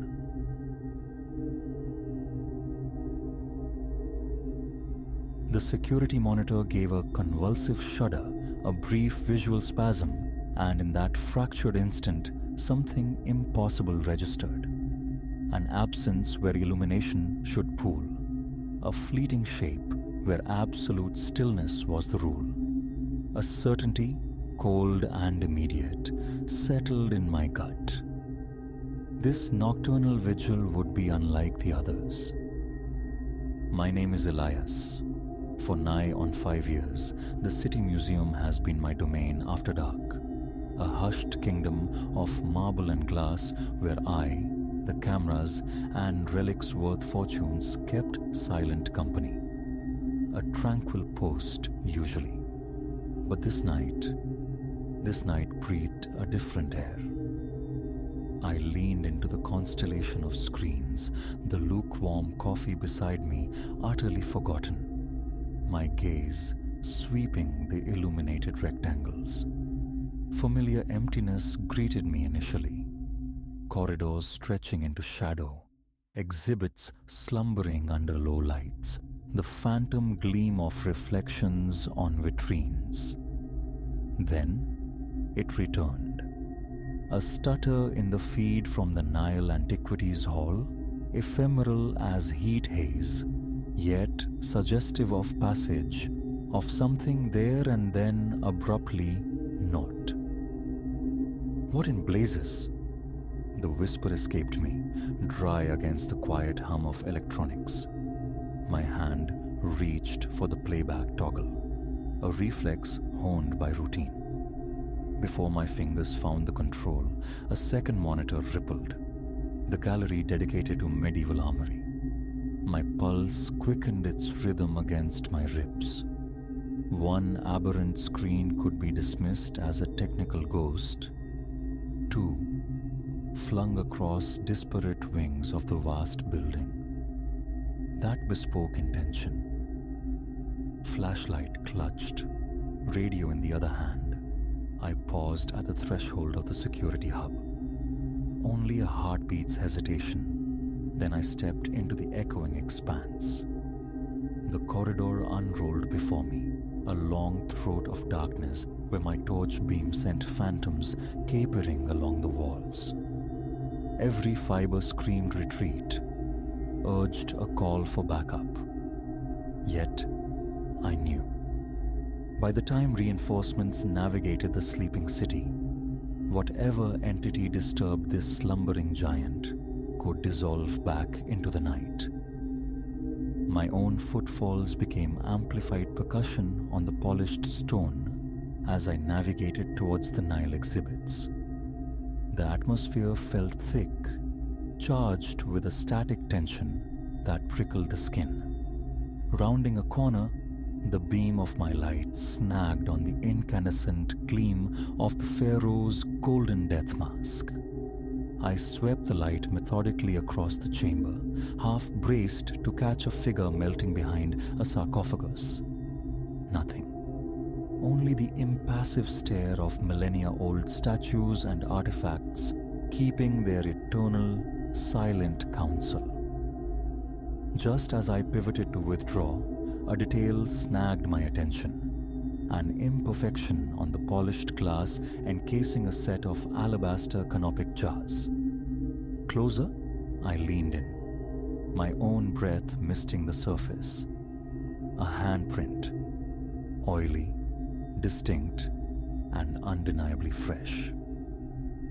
"Elias here," I spoke into the radio, the sound of my own voice an intrusion in the profound quiet. Potential unauthorized presence, Nile Antiquities Hall. Requesting immediate assistance. Only a crackle of dead air answered. I tried again, thumbing the transmit button with more force. Silence. Absolute and mocking. Perfect. Malfunction or deliberate interference. The result was the same. Isolation. Retracing my steps towards the security office felt like wading through unseen currents. My senses strained, interpreting every creak of the old structure as stealthy movement, every deepening shadow as a potential concealment. By the time I regained the relative sanctuary of my desk chair, a film of cold sweat slicked my skin. The monitors continued their erratic performance, displaying more visual hiccups, more inexplicable flits of motion. I reached for the landline. Dead. My mobile displayed no service. It was as if the museum itself had been surgically excised from the surrounding world. It was then I saw it, the timestamps glowing on the corner of each feed. They were wrong. Utterly wrong. Hours off. With a tremor starting in my fingers, I navigated the interface to the archived recordings. The images that unfolded turned my blood to slush. A cohort of figures, moving with fluid purpose, had breached the museum shortly after closing. They navigated the halls with unnerving familiarity, bypassing sensors, neutralizing alarms with contemptuous ease. But the true horror lay not in their entry, but their actions. They weren't merely looting, they were exchanging. Methodically, precisely, priceless artifacts were being swapped for flawless duplicates. Watching the recording, I knew, had I not witnessed this spectral transaction, the deception would have been absolute. I fast-forwarded, heart hammering against my sternum, observing their seamless progression through gallery after gallery. Professionals, unquestionably, and the final timestamp. It was mere minutes ago. They hadn't left. They were still inside. I surged from the chair, the sudden movement sending my cold coffee cup clattering to the floor. Action was imperative. Stop them. But how? One custodian of relics against a practiced team of wraiths? My hand closed around the flashlight again, then fumbled in the desk drawer for the canister of pepper spray. Meager defenses, but they were all I possessed. Stepping back into the corridor's embrace, I heard them. Voices, hushed but distinct, drawing nearer. I melted into a recessed doorway, forcing my breath into shallow, silent patterns. Listening. Ma, final piece secured. A male voice murmured, clipped and efficient. Let's egress before dawn breaks. And the watchman? A woman's voice this time, low, textured like rough silk. Dealt with. A third speaker replied dismissively. He'll be dreaming for hours yet. They won't know a thing's amiss until mid-morning. We'll be phantoms by then. A frown creased my brow. Dealt with. But I stood here, acutely awake. Realization struck like a physical blow. Silas, my counterpart, the guard who typically walked the West Wing while I manned the monitors. I hadn't seen him, hadn't heard his check-in. Guilt and a sudden hot anger churned within me. His silence should have been an alarm bell. Now he could be injured, incapacitated, while these plunderers prepared to vanish with centuries of history. Not on my watch. Drawing a steadying breath, I erupted from the alcove. Hold it! The command ripped through the quiet, my flashlight beam pinning the group. Museum security. Nobody move. Surprise flickered across their faces. 5 figures clad in utilitarian black, burdened with heavy duffel bags undoubtedly laden with irreplaceable treasures. Then the lead figure, a tall man whose eyes held the flat coldness of river stones, offered a thin smile. Well now, he drawled. Seems we overlooked one. He nodded curtly to his companions. Neutralize him. 2 peeled away from the group, advancing purposefully. I retreated, fumbling the safety of the pepper spray. Stay back. My voice wavered slightly, despite my resolve. Backups en route. Police are coming. The woman chuckled, a low, dismissive sound. Negative, she countered smoothly. All comms are blanketed. You're quite alone, Guardian. Her certainty was a cold weight. She was right. But the weight of the museum, the silent testament of ages surrounding me, The thought of countless visitors denied this heritage. It solidified my nerve. In that instant of internal fortification, one of them lunged. I twisted aside, unleashing a wild, desperate stream from the canister. A choked curse, the sound of hacking coughs followed. But then a fist impacted my jaw with brutal efficiency. The world tilted, and the marble floor rushed up to meet me. My flashlight spun away, casting frantic arcs of light across the vaulted ceiling. Through a swimming haze, I saw the leader stoop, retrieving the fallen torch. "You should have remained in your little room," he murmured, his tone almost conversational. "This complicates matters." I strained to rise, but a heavy boot planted firmly on my chest anchored me. The coppery taste of blood filled my mouth. Panic began its insidious crawl as the totality of my defeat crashed down. Then, impossibly, miraculously, sirens. Faint at first, then rapidly swelling, painting the high windows with strobing washes of blue and red. The thieves heard it too. Heads snapped up, gazes fixed on the approaching lights. "How?" the woman hissed venomously. The perimeter was silent. A grimace that might have been a grin stretched my split lip. "Silent tripwire," I rasped, the lie forming instinctively. "Activated the moment you breached the outer doors. Your tech wasn't quite flawless, it seems." Rage contorted the leader's features. He hefted the heavy flashlight. I tensed, bracing for the inevitable impact. It never landed.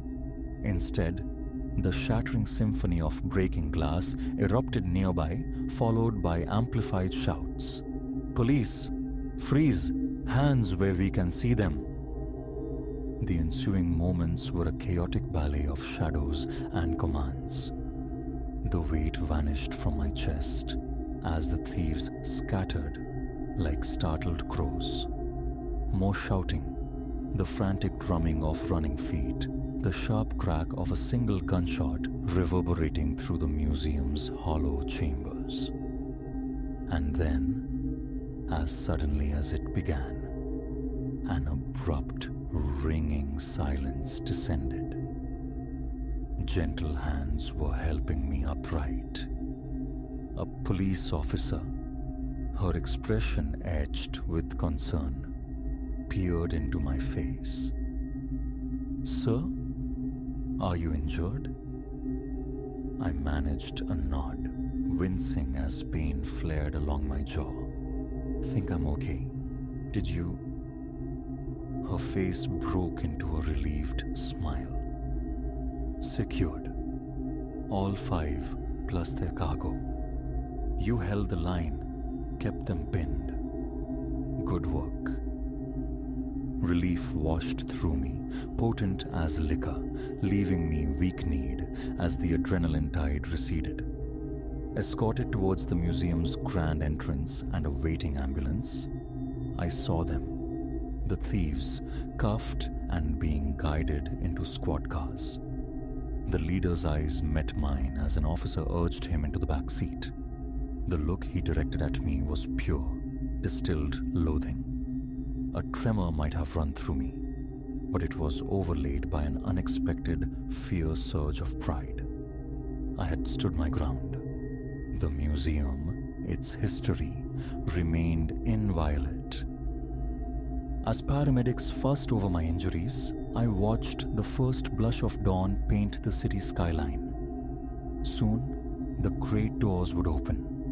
Visitors would pour in, oblivious, to wander among wonders that had, just hours before, stood on the precipice of vanishing forever. And me, tomorrow night, I would return. To watch, to wait, to be the quiet guardian. It's what I do. It's who I am, the unseen sentinel of history's fragile legacy. And whatever the darkness might send next, I would be here, ready.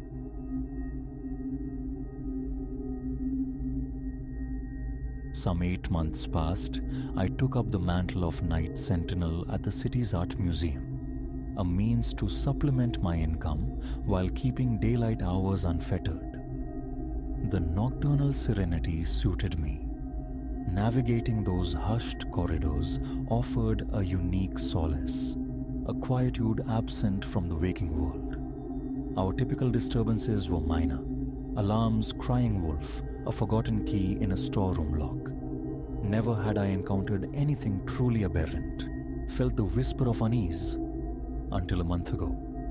Everything pivoted then. It commenced with a solitary painting, an image now seared into my thoughts, twisting my insides whenever the memory surfaces. I am not prone to flights of fancy, nor do I startle at phantoms. My disposition is level, yet what I witnessed sent a prickle across my scalp and hammered my heart against my ribs until my chest felt banded with iron. Let me articulate its genesis. I was executing my standard circuit. The principal gallery resides on the second floor, a network of smaller chambers interconnected by silent passageways. One such room houses 4 portraits, one per wall, all born from the same brush. Obscure works, often bypassed for the grander canvases elsewhere, they depict figures in antiquated attire, their expressions hovering between ennui and utter vacancy. My gaze seldom lingered, but that night an unseen current pulled my attention to the portrait nestled in the far corner. A gentleman, stern-visaged, with eyes like pooled ink. Clad in somber black, one hand rested upon a small table. The placard, glanced at once before, dated it to the late 19th century. The artist's name, a fleeting detail I'd failed to retain. What arrested me that first instance was the man's posture. His torso seemed angled, canted more sharply than memory served, as if leaning subtly askew. A trick of the light, perhaps? Illumination fixtures had been updated earlier. Shadows could conjure illusions. Or maybe I conflated it with another piece. Shrugging inwardly, I peered closer. Yet the precise alteration remained elusive. The figure occupied its central space, undeniably, but the attitude felt wrong. No panic flared then, merely a burgeoning curiosity. I moved on, attributing it to fatigue, to an overactive mind. The subsequent night found me bypassing my usual systematic sweep, drawn magnetically towards that specific chamber near midnight. There, before the canvas, I stood transfixed. The man appeared to have shifted again, his left shoulder inching closer to the gilded frame. Impossible, my rational mind insisted. Paint does not migrate. Yet my pulse quickened. Retrieving my phone, I captured an image. A quick search yielded the museum's online collection photo for comparison. The digital record showed the subject facing squarely forward, no lean, no tilt. My own photograph, bafflingly, mirrored this official version. Scrutinizing the screen, I found no discrepancy. A chill traced paths along my arms. Moments ago, I knew I'd seen the shift, but the electronic eye offered no corroboration. Could it lie? Exiting the room, I attempted to dispel the clinging disquiet. Time spent in the security hub, eyes scanning the monitor feeds, revealed nothing abnormal. Eventually, I persuaded myself my senses were deceiving me.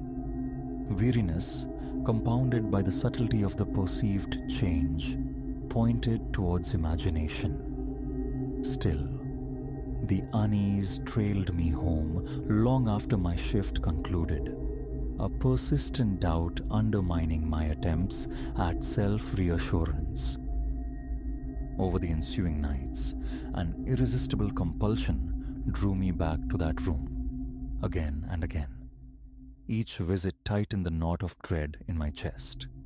No sudden frights, just a slow, insidious creep. I'd enter, confront the portrait, and swear the painted figure had edged further towards the right margin. Sometimes a subtle turn of the head, other times a refocusing of the dark eyes. Once, his hand seemed positioned higher on the table. Yet every photograph remained stubbornly faithful to the original. The man, impassive, centered, hand resting placidly. This secret gnawed at me for several nights before I confided in Finn, the guard who relieved me. His reaction was a laughter, a dismissive suggestion that boredom was fueling my perceptions. During a brief overlap one afternoon, he examined the portrait alongside me. Utterly normal, he declared, speculating I was fixating unduly on minutiae. I endeavored to let it rest, but the feeling persisted, intensifying. Each night, the painting seemed increasingly discordant. A tightness began constricting my throat whenever I pushed open the door to that small gallery. One evening, resolved to capture proof, I positioned my phone on a nearby pedestal, initiating a video recording. For 10 minutes, I stood sentinel, arms crossed, gaze locked on the canvas. No discernible movement occurred in real time. Not a flicker, not a tremor. The portrait hung, inert. Reviewing the footage yielded nothing. The image remained static throughout. Frustration surged, a confusing tangle of certainty and lack of evidence. My conviction warred with the undeniable absence of proof. My unease deepened with every pass.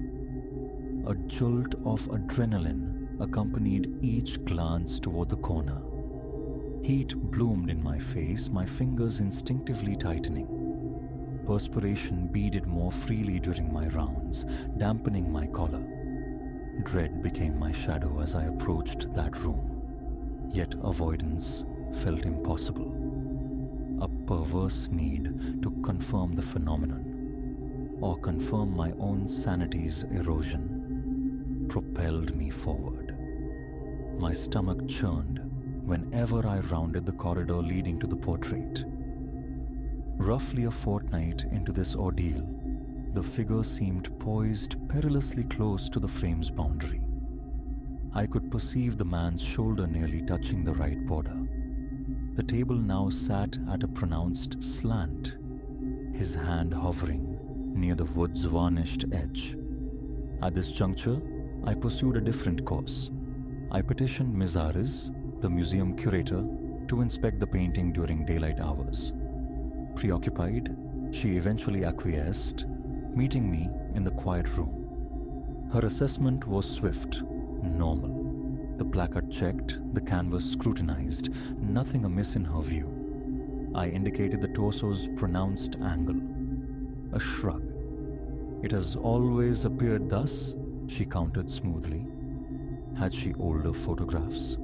We repaired to the archives, unearthing catalogs decades old.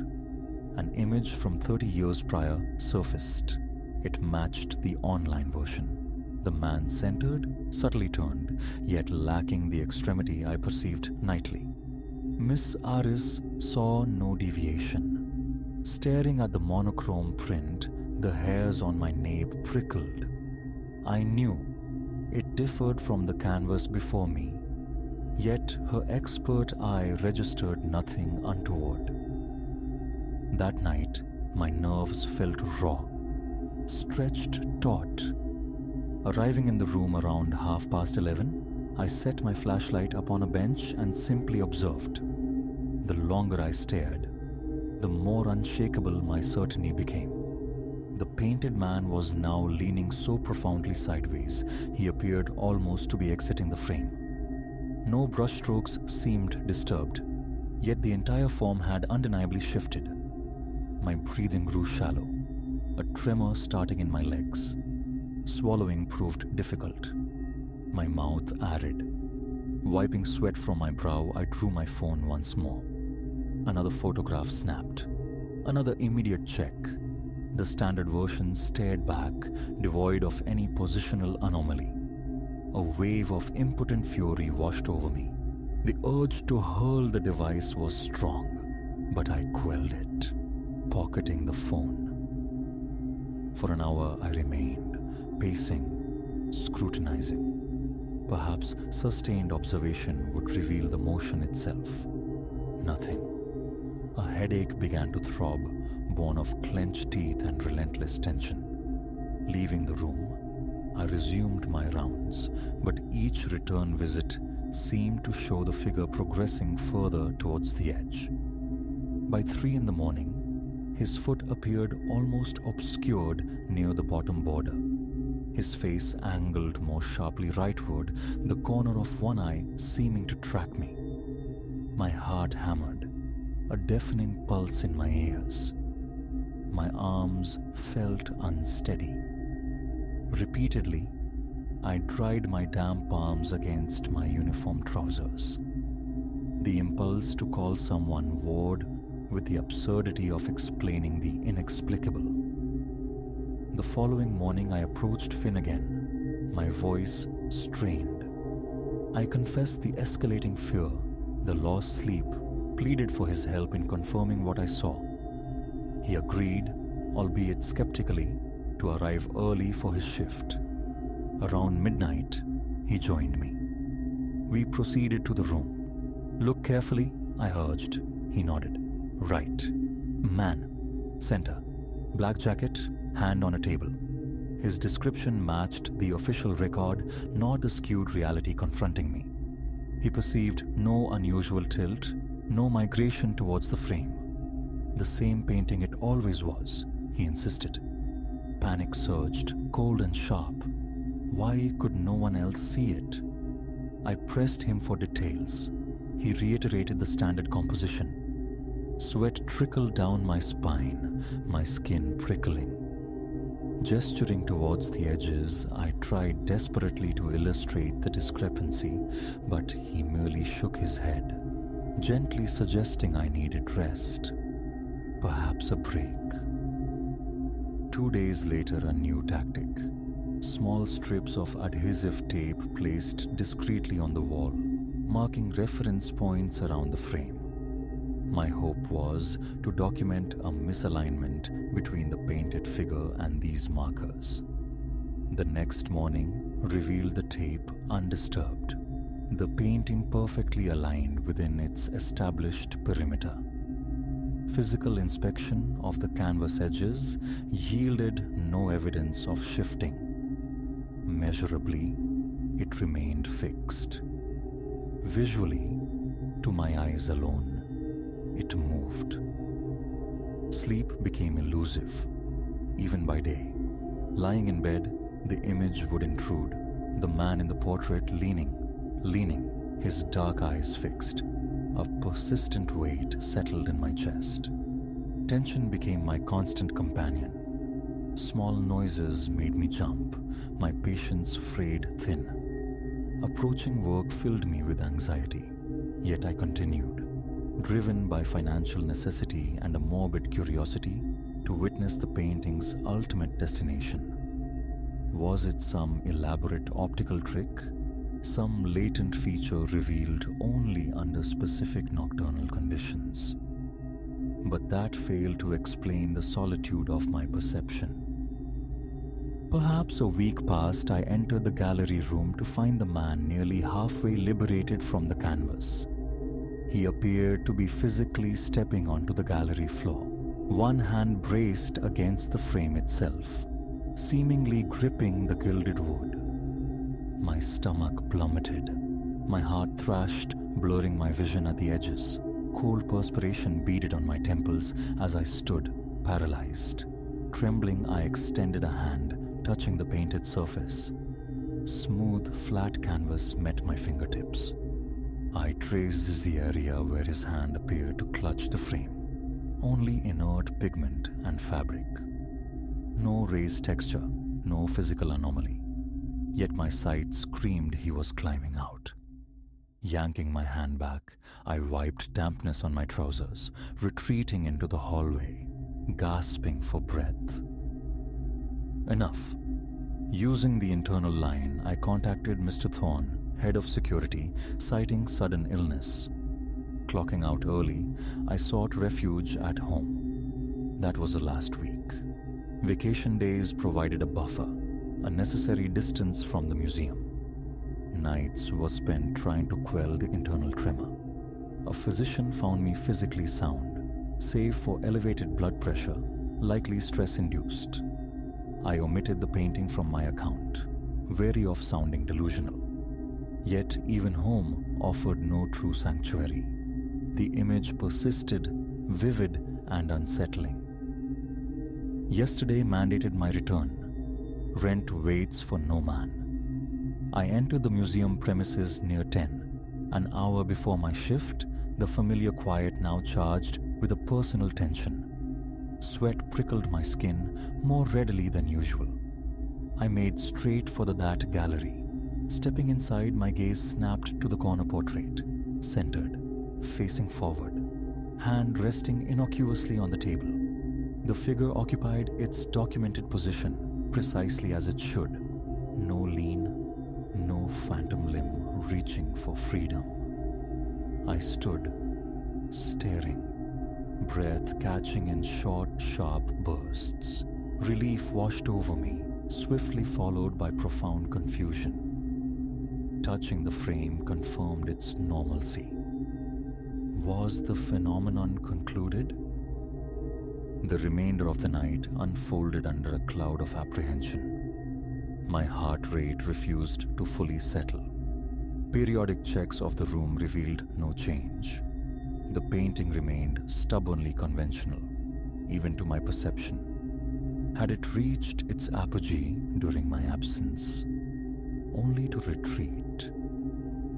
Or had the entire episode been a bizarre hallucination, a byproduct of stress? Yet the memory of that hand gripping the frame remains visceral, raising goose flesh each time it surfaces. Now each passage by that small chamber sends ripples of tension through my muscles. My jaw clenches involuntarily. My palms grow damp. A furtive glance is unavoidable, half expecting the lean, the subtle shift. Thus far, the portrait remains static. Yet the conviction that something is profoundly wrong lingers, a persistent hum beneath the surface of the ordinary. The full extent of my experience remains my own. My colleagues know only of stress, but my vigil continues. Should it stir again, I must witness it. Part of me craves a transfer, sanctuary in another wing, another shift. Another darker part feels compelled to remain, to confront this enigma. Proof eludes me, yet the visceral reality, the pounding heart, the slick palms, the choked breath, cannot be dismissed. That much is undeniable. What name to give this experience, what explanation exists, I cannot fathom. All I know is that tonight, I will be in that gallery again, waiting to see if the stillness holds or if the slow migration resumes. And truth be told, I am no longer certain which outcome I truly desire.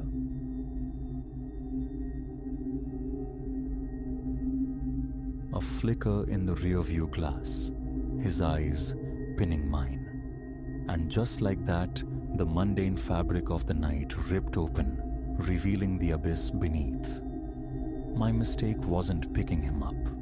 It was believing this ride was like any other. The city's neon glow bled away behind us, mirroring the draining hope that this man, this shadow in my back seat, intended for me to reach any destination but oblivion. Another shift behind the wheel. Another few hours bartering miles for freedom from student debt. 6 months I'd navigated this nocturnal labyrinth, ferrying the city's transient souls.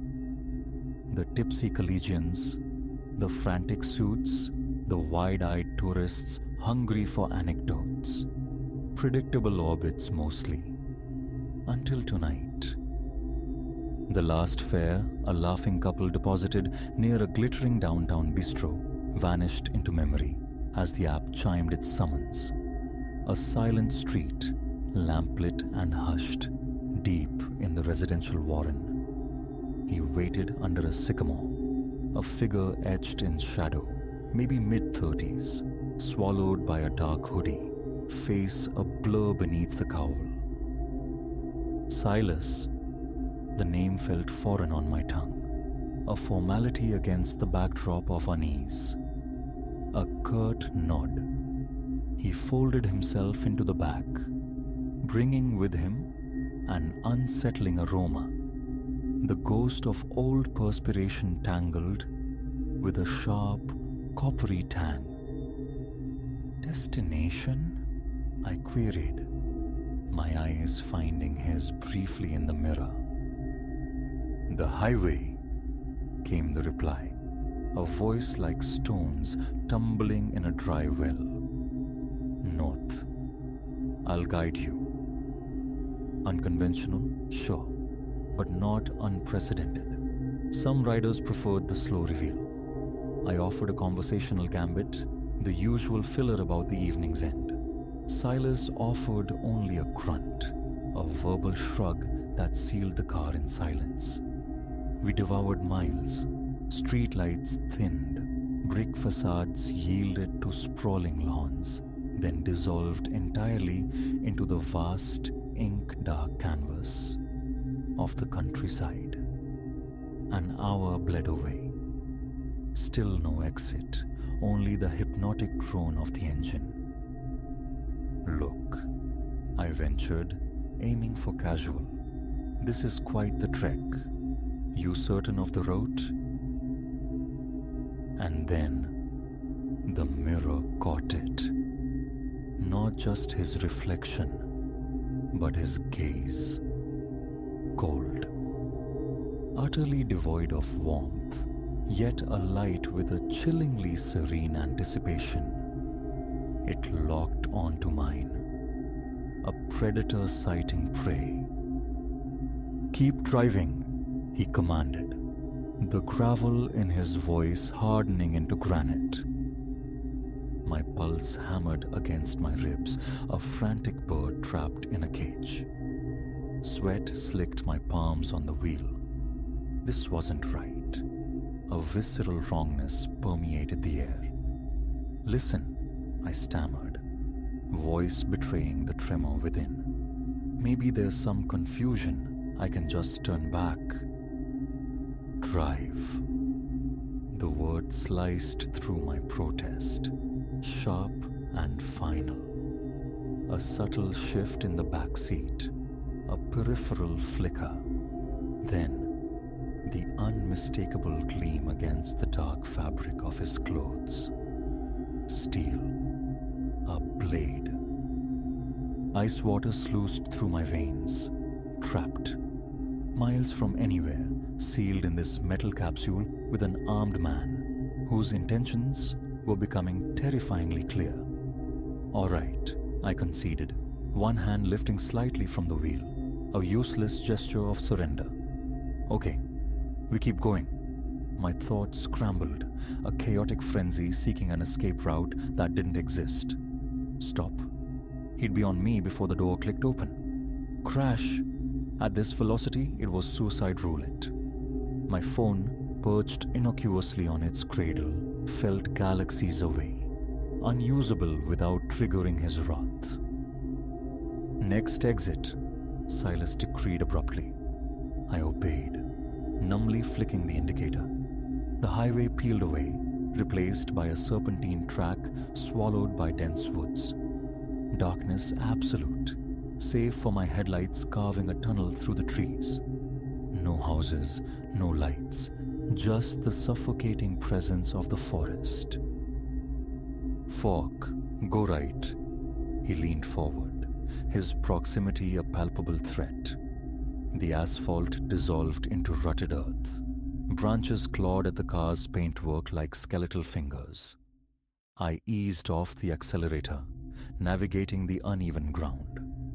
Minutes stretched into an eternity before his next command. "Here. Stop." We idled in a small, claustrophobic clearing, encircled by a black palisade of ancient trees. "Engine off. Keys." His voice chillingly level. My hands shook violently as I killed the engine and fumbled the key fob back towards him. His skin grazed mine, cold, dry, eliciting an involuntary recoil. "Out." I eased the door open, my legs threatening to buckle beneath me, stepping onto the damp earth. Silas emerged on his side, the knife a fixed point of menace aimed squarely at my chest. "Walk." He motioned with the blade towards the impenetrable woods. That first step away from the car, my flimsy shield, ignited a primal surge. Now or never. It was a desperate gamble. I feigned a stumble, collapsing awkwardly. My hand scooped blindly at the ground. Dirt, damp leaves, grit. In a single explosive movement, I spun, hurling the handful of forest floor directly at his face. A choked curse, a flinch, the briefest window. I launched myself forward, not at him, but at the wrist, holding the knife. My hand clamped down, and with every ounce of adrenaline-fueled strength, I smashed his arm against the car's metal flank. The knife spun away, landing with a dull thud. Then chaos. He was wiry, strong, fueled by fury. We wrestled, a desperate tangle of limbs under the indifferent stars. Pain flirred as his knuckles met my jaw, vision momentarily fragmenting. But survival instinct clamped down hard. I twisted, finding leverage, and drove my heel into his knee. A hideous, wet crack echoed in the clearing. Silas crumpled with a strangled cry. No hesitation. I scrambled, lunging for the driver's door, praying the keys were where he dropped them, inside. Yes, fumbling, shaking, ignition catching. He was already struggling upright, face contorted in agony and rage, lurching towards me. Reverse. My door still swung wide as I stomped the accelerator. Tires spat gravel, fighting for purchase. A frantic spin of the wheel, then forward, flooring it down the treacherous path, branches lashing the windshield like frantic whips. The rearview mirror framed him for a second. A receding figure of limping fury, swallowed by the night. Time distorted, but eventually the familiar ribbon of the highway reappeared. Bars bloomed on my phone screen. 911. My voice was a ragged, unfamiliar thing as I relayed the nightmare. Flashing lights met me at the next interchange. Wrapped in a shock blanket, I recounted the ordeal, painting a portrait of Silas, pinpointing the desolate clearing as best I could. Patrol cars dispatched into the void, but the woods held their secrets close. Later, the chilling confirmation came. A pattern. Other drivers vanished. Similar routes, a passenger matching Silas's description. The cold weight of realization settled in my gut. I was the one who got away. The anomaly in his lethal sequence.